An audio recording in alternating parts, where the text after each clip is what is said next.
United states of America के officials की तरफ से बार बार ऐसी हिंट्स मिलती रहती हैं कि इंडिया पर काटसा के तहत सैंक्शन लग सकते हैं। इंडिया को काटसा से कोई छूट भी नहीं मिलेगी। अगर यूएसए इंडिया पर सैंक्शन लगाता है तो क्या उससे इंडिया का तेजस प्रोग्राम डिले हो सकता है? यह हमारा आज का टॉपिक है। इसके साथ ही हम यह जानेंगे कि क्रिटिक्स इंडियन एयरफोर्स को इम्पोर्टेड एयरफोर्स क्यों कहते हैं। भारत अपनी वायुसेना के लिए किस स्तर पर दूसरे देशों पर निर्भर है। इसके साथ ही हम तेजस प्रोग्राम और कावेरी इंजन प्रोग्राम के बारे में विस्तार से चर्चा करेंगे। अगर आप इसमें इंटरेस्टेड हैं तो इस वीडियो को अंत तक देखिए, आपको बहुत कुछ जानने को मिलेगा। स्वागत है आप सभी का आत्मनिर्भर भारत यूट्यूब चैनल पर। अगर आप हमारे चैनल पर नए हो तो सब्सक्राइब कीजिए ताकि आपको हमारे वीडियोस के अपडेट्स मिलते रहें। शुरू करते हैं आज का टॉपिक। टर्की के रशियन S-400 परचेज करने से गुस्सा यूएसए ने अब ऑफिशियली टर्की पर एक्शन लिया है।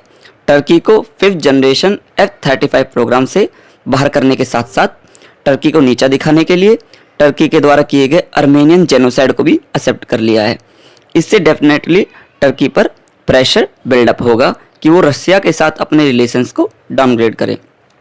टर्की की तरह भारत ने भी रशियन से S-400 परचेज किया है, जिससे संभावना बनती है कि इंडिया पर भी यूएसए के सैंक्शन लग सकते हैं।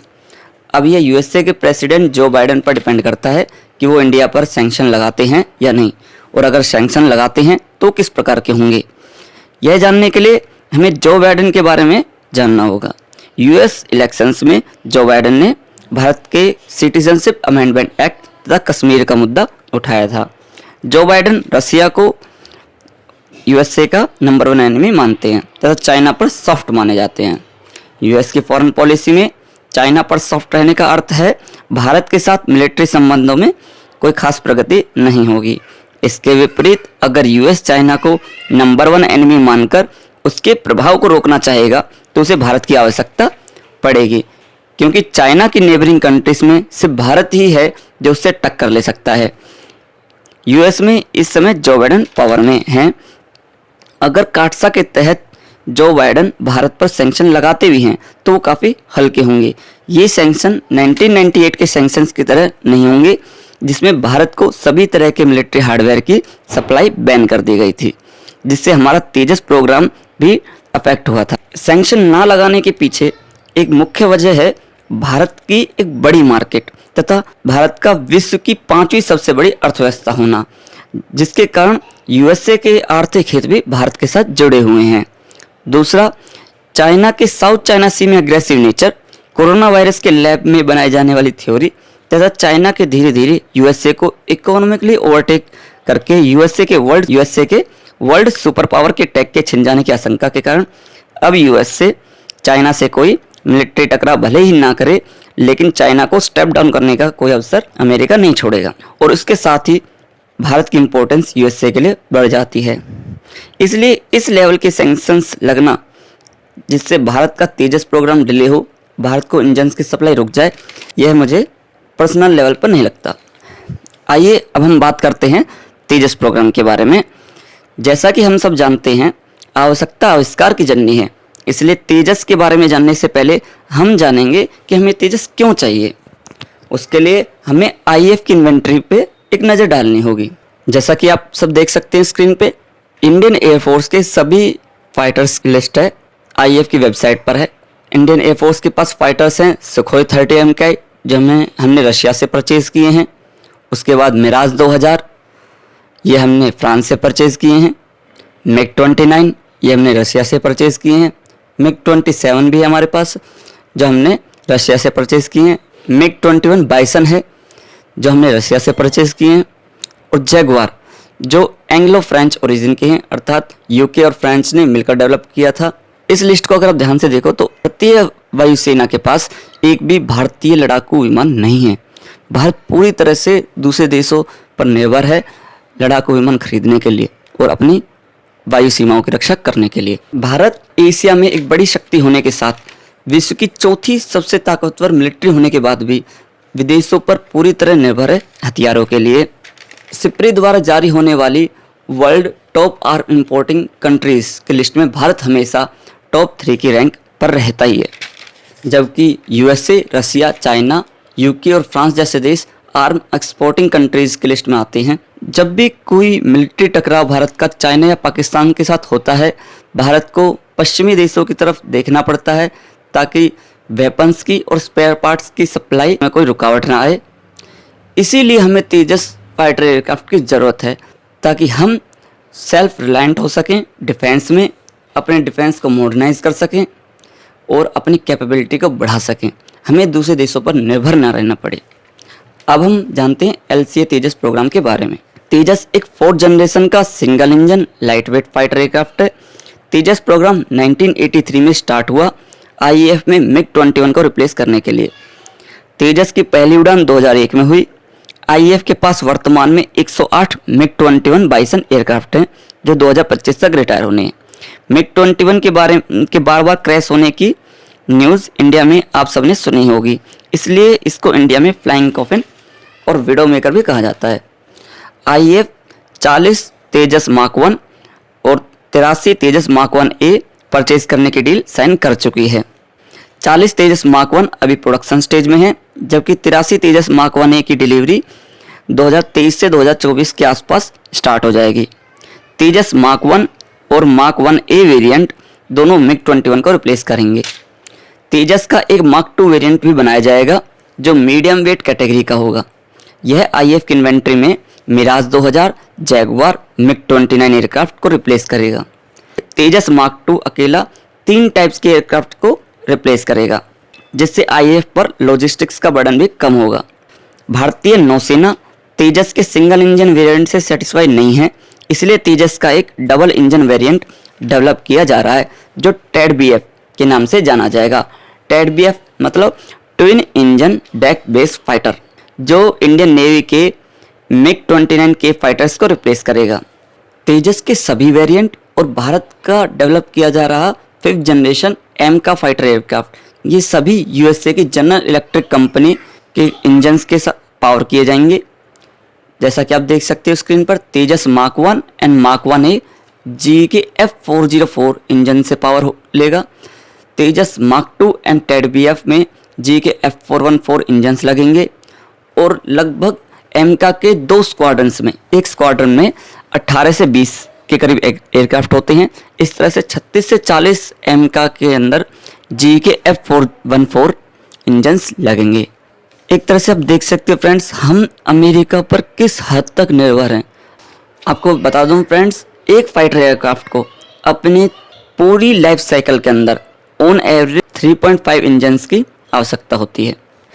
अब आप देख सकते हो फ्रेंड्स, हमारे तेजस के सभी वेरिएंट्स के फोटो यहाँ पे, तेजस मार्क 1 और मार्क 1A, तेजस MK2, ये TED-BF और M का। फ्रेंड्स अब हम बात करते हैं कावेरी इंजन प्रोग्राम के बारे में। फ्रेंड्स, जेट इंजन टेक्नोलॉजी एक बहुत ही क्रिटिकल टेक्नोलॉजी है जो बहुत ही मुश्किल है मास्टर करनी। अभी तक केवल विश्व के 4 देश हैं जिन्होंने इस टेक्नोलॉजी को मास्टर किया है, जो हैं USA, UK, फ्रांस और रसिया। जी हाँ दोस्तों, इस लिस्ट में भी चाइना नहीं है। चाइना पूरी तरह से सफल नहीं हो पाया है जेट इंजन टेक्नोलॉजी में। कावेरी इंजन को DRDO की GTRE लैब डेवलप कर रही है LCA तेजस के लिए। यह प्रोग्राम 1989 में शुरू हुआ था, लेकिन यह अब तक अपने डिजायर्ड रिजल्ट्स प्राप्त नहीं कर सका है। इसलिए 2008 में कावेरी इंजन प्रोग्राम को LCA तेजस प्रोग्राम से डीलिंक कर दिया गया ताकि LCA तेजस प्रोग्राम को डिले होने से बचाया जा सके। कावेरी इंजन के साथ क्या क्या समस्याएं हैं उसको जानने से पहले आपको इस टेबल पर नज़र डालनी होगी। इस टेबल में कावेरी इंजन की परफॉर्मेंस कंपेयर करने के लिए दूसरे देशों के इंजन्स की मैन्युफैक्चरिंग कंपनी, उसके साथ उनके इंजन्स की स्पेसिफिकेशंस को यहाँ पे दर्शाया गया है। इसमें आप सभी इंजन्स का वेट, ड्राई थ्रस्ट और आफ्टर बर्नर के साथ थ्रस्ट देख सकते हैं। दोस्तों, ड्राई थ्रस्ट और आफ्टर बर्नर थ्रस्ट के बारे में अंतर की बात करें तो आफ्टर बर्नर थ्रस्ट इंजन की मैक्सिमम पावर आउटपुट होती है। इसमें इंजन का फ्यूल कंजम्पशन रेट भी हाई होता है, इसलिए एयरक्राफ्ट हमेशा आफ्टर बर्नर का यूज़ नहीं करते। एयरक्राफ्ट को जब फुल लोड के साथ टेक ऑफ करना हो या फिर बहुत तेज़ी से उड़ना हो तो इसका यूज़ होता है, बाकी समय एयरक्राफ्ट ड्राई थ्रस्ट पर उड़ता है। इंजन्स की परफॉर्मेंस कंपेयर करने के लिए थ्रस्ट टू वेट रेशियो एक इम्पोर्टेंट पैरामीटर है। यहाँ पे आप सब देख सकते हो सभी इंजन्स का thrust to weight ratio. Kaveri engine के साथ क्या प्रॉब्लम है आपको यहाँ पे देख के समझ सकते हो। कावेरी इंजन का थ्रस्ट टू वेट रेशियो काफ़ी कम है अगर हम दूसरे इंजन्स के साथ कंपेयर करें। तो अगर हमें thrust to weight ratio increase करना है तो हमें क्या करना होगा, हमें या तो थ्रस्ट को और भी ज़्यादा इंक्रीज़ करना होगा या फिर अपने वेट को कम करना होगा, इंजन के वेट को कम करना होगा, तब ये हमारा thrust to weight ratio increase होगा। तो आपको अब एक आइडिया लग गया होगा कि कावेरी इंजन प्रोग्राम में मुख्य समस्या कहाँ पर है। कावेरी इंजन के फेलर का मुख्य भाग ओवरवेट, उसकी लेस थ्रस्ट और उसकी रिलायबिलिटी के साथ संबंधित है।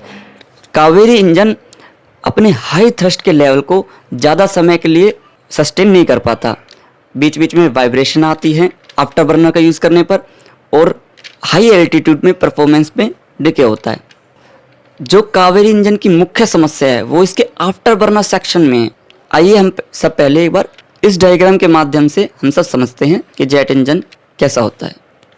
यहाँ पे आप देख सकते हो जो इसका रेड पोर्शन है वो आफ्टर बर्नर सेक्शन है, और जो ये ब्लू वाला पोर्शन है इसमें हम मास्टर कर चुके हैं। यहाँ तक कोई प्रॉब्लम नहीं है कावेरी इंजन में। जो इसका ये रेड वाला पोर्शन है यहाँ पर समस्याएं हैं। इस सेक्शन को आफ्टर बर्नर सेक्शन बोलते हैं।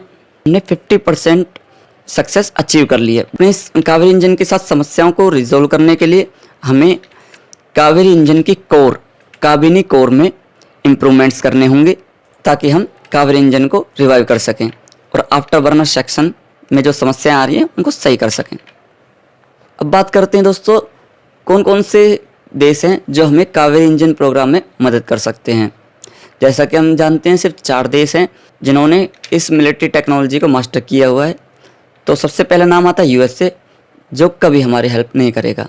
यूएसए किसी भी मिलिट्री टेक्नोलॉजी के ट्रांसफ़र ऑफ टेक्नोलॉजी को हमेशा अवॉइड करता है, यहाँ तक कि नेटो मेंबर्स जैसे अपने खास कंट्रीज़ को भी वो मिलिट्री टेक्नोलॉजी शेयर नहीं करता।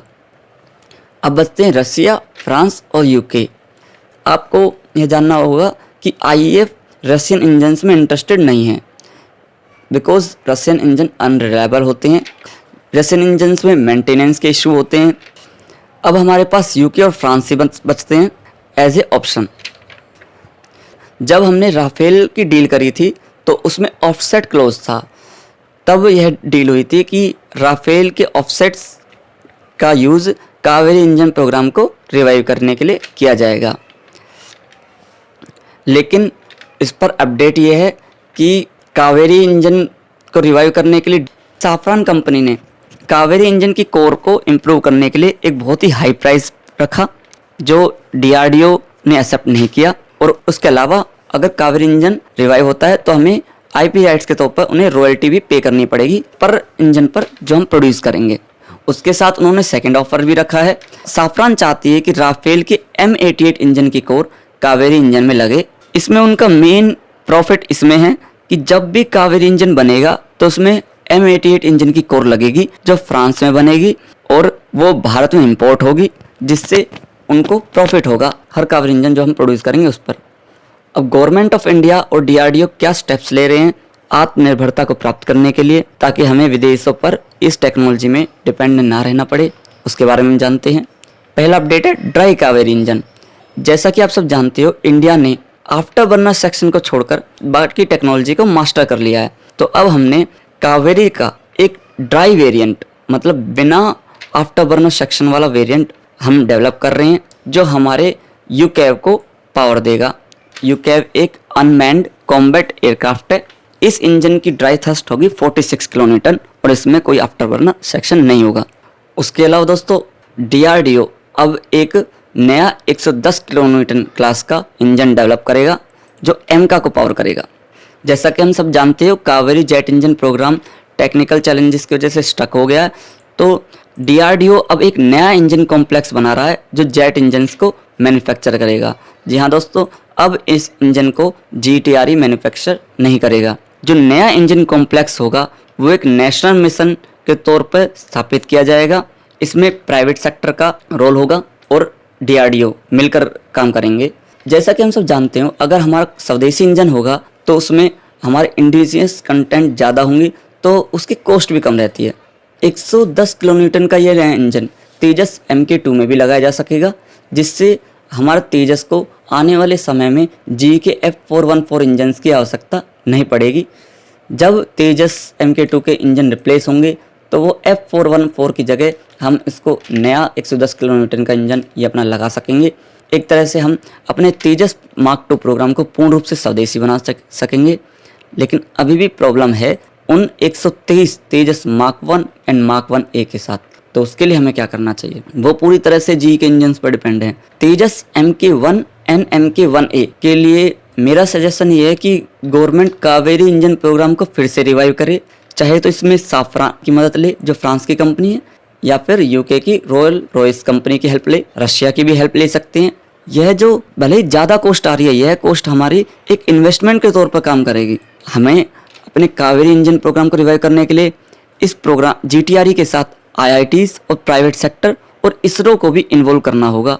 एक नेशनल मिशन बनाना होगा इसको, ताकि हम कावेरी इंजन को रिवाइव कर सकें।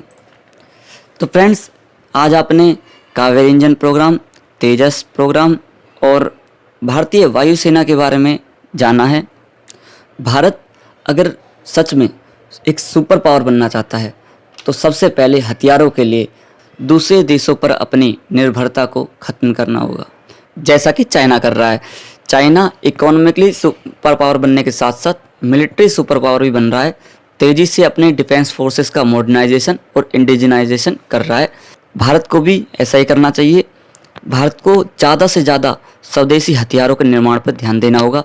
इससे हमारी इकोनॉमी को भी बेनिफिट होगा, क्योंकि उनका प्रोडक्शन भारत में होगा तो हमारे लोगों को रोज़गार भी मिलेगा।